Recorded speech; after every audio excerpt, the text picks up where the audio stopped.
Well, I think you know, from the let's paint a scenario, right? If we're able to use this fiscal space to invest in human capital development, to build out national security, take down crime and violence, right? We know crime and violence is a hell of a drag, a significant drag on our economy.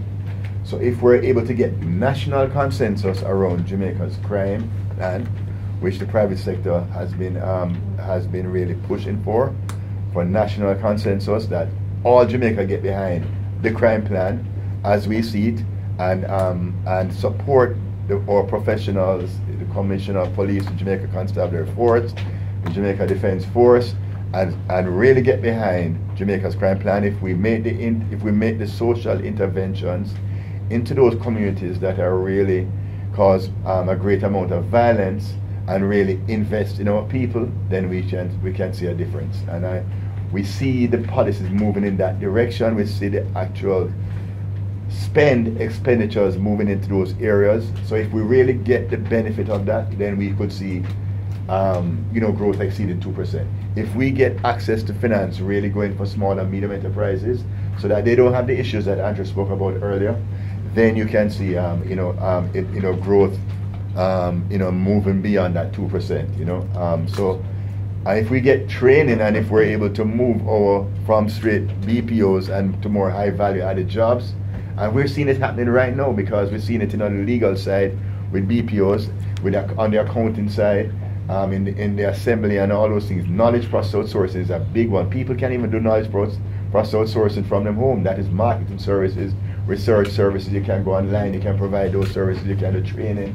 People training right now, Jamaicans are training in language online right now.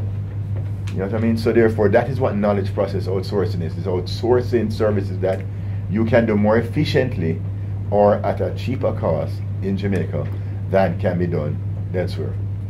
And that's a big thing. Logistics, and our logistics, Jamaica can become that fourth node for logistics, it's a major opportunity for Jamaica. It is a major opportunity for Jamaica to become, there's Singapore, there's Rotterdam, and there's one more, and then there's Jamaica. Jamaica is UAE or Qatar. Yes. That opportunity is huge for Jamaica, and we have made the investments. Now, businesses need to figure out what is the downstream activities, or the supply chain activities for logistics. If they figure that out, and then they can participate in that uplift that we will get.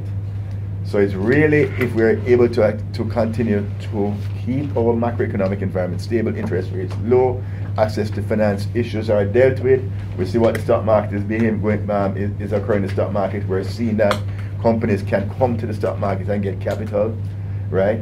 All of these things, we have seen the work on infrastructure, which should increase productivity. If all of these things start to really come together, then we can see us eclipsing that 2% barrier. But we're going to have to be very deliberate about it, and we're going to have, as a country, we have to really stay behind these things and really hold our government and our government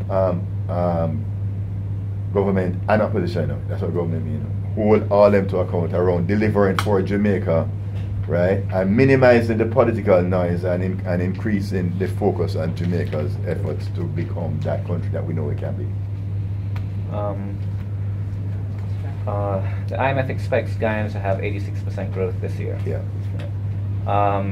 Is there any way that Jamaica can or will be benefiting or taking benefit of that? Right. Well, the Jamaican business need to figure out now how can we expand our reach into Ghana and supply services to the Guyanese market. There's going to be a lot of flows into Guyana. How do we as a country benefit from those flows?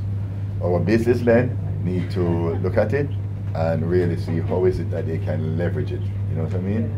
Can leverage it, because Guyana is a small country, a population of about 750,000, and there will be skill sets that are required to really to drive that growth, the infrastructure that they need to build out to drive that growth.